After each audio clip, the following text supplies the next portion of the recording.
The snow remembers everything. February 2nd, 1959, the Ural Mountains.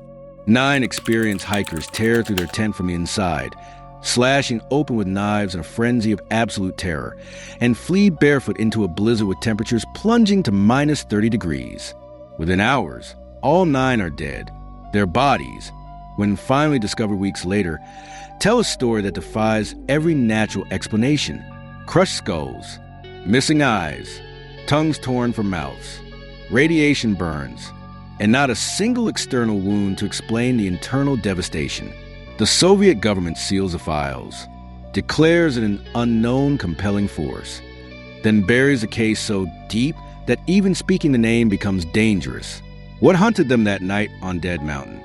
The Dyatlov Pass Incident, named after the expedition leader whose frozen body would be found with his group, scattered across a mountain slope like abandoned chess pieces in a game against something that doesn't play by human rules. But before the horror, there was purpose. There was hope. There was a group of friends embarking on what should have been the adventure of a lifetime. January 23rd, 1959. 10 people set out from Sverdlovsk, now Ekaterinburg, on a cross-country skiing expedition across the northern Urals. The objective, reach Otorten Mountain, a route classified as Category 3, the most difficult. The team, seasoned outdoors enthusiasts, most of them students or graduates from the Ural Polytechnic Institute. Their leader, 23-year-old Igor Dyatlov, a brilliant radio engineering student with multiple successful expeditions under his belt.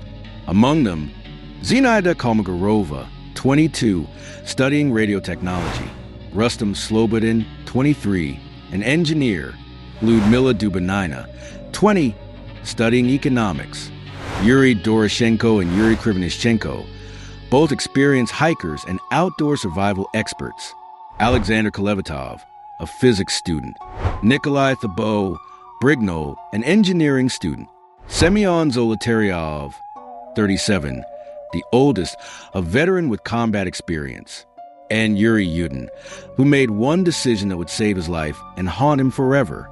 February 1st. Yudin turns back due to knee pain and sciatica. The last photograph of him with the group shows smiling faces. Normal. Human. Alive. He waves goodbye and heads down the mountain alone. He would be the only survivor. The remaining 9 continue their trek. They keep detailed diaries, take photographs, document everything with the precision of people who believe they'll return home to tell the story. The final entries are routine, almost boring, weather conditions, navigation notes, camp locations. On February 1st, they cache extra food and supplies at the edge of a highland forest, planning to pick them up on the return journey. Then they begin ascending the slopes of Kholat Syakhl, a name that translates from the indigenous Mansi language to Dead Mountain. The Mansi people avoid this place, have avoided it for generations. Sacred ground, they say, forbidden ground, a mountain where spirits walk and humans should not tread. The hikers ignore the warnings. That evening, they make camp on the mountain's exposed slope, not sheltered in the forest below, where any experienced hiker would seek protection from the brutal wind. No, they pitch their tent on an open, wind, blasted hillside at approximately 1,079 meters elevation. Why? The diaries offer no explanation. The photographs show them cutting into the snow to create a level platform, working in fading light. The last photo, taken just before dark, the tent being erected against a sky turned the color of a bruise. Then silence. Absolute, total silence. February 26, nearly 4 weeks overdue, a search and rescue team finally reaches the campsite. What they find freezes the blood of even the most hardened rescuers. The tent is still there, but it's been torn open from the inside, long, ragged cuts made by knives wielded in desperation. The tent canvas shows the cuts made by people trying to escape something so terrifying they didn't even take 30 seconds to use the entrance. And inside the tent, everything, boots, winter coats, food, supplies, all abandoned. The sleeping bags are cut open from within.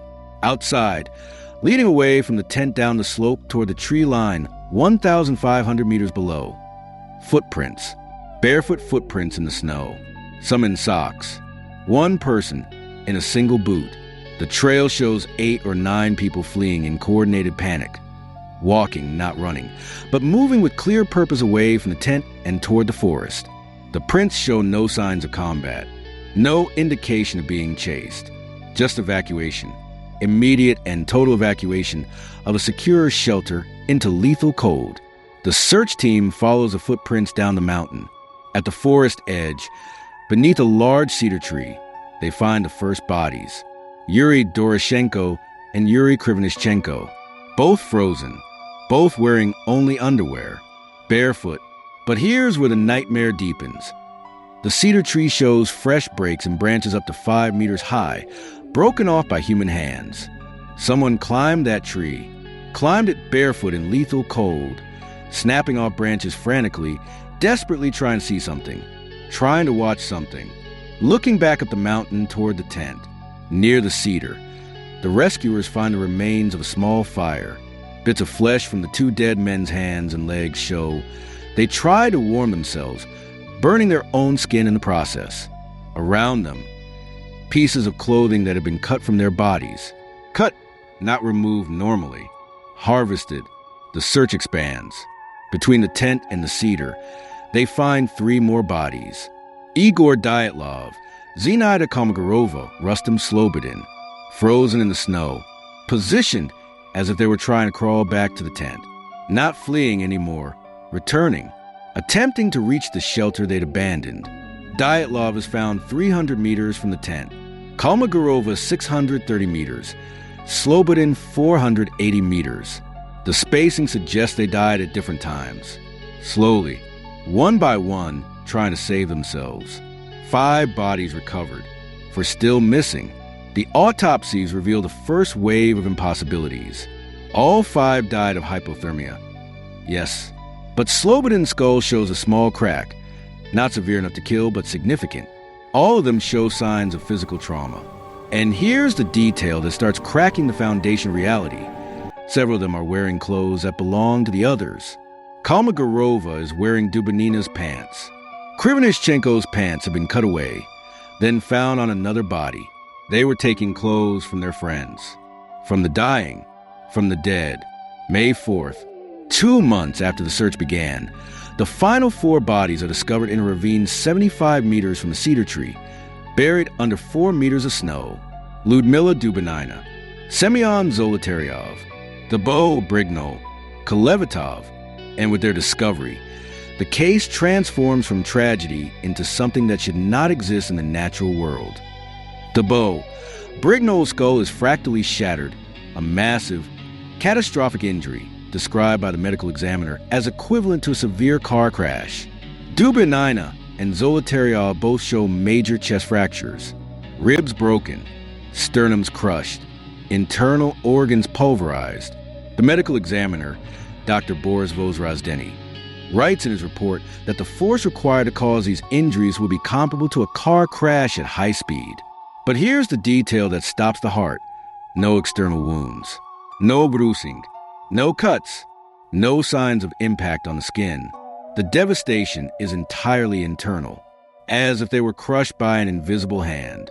Dubinina's autopsy reveals something more. Her tongue is missing.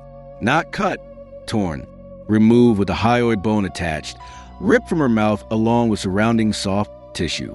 Her eyes are gone, the sockets empty. Zolotaryov's eyes, also missing. The clothing recovered from the ravine victims shows something else, something that transforms the case from mystery into nightmare. The fabric tests positive for radiation, significant levels of radioactive contamination, not environmental, not naturally occurring. Contamination consistent with exposure to specific isotopes. Soviet investigators interview the search team.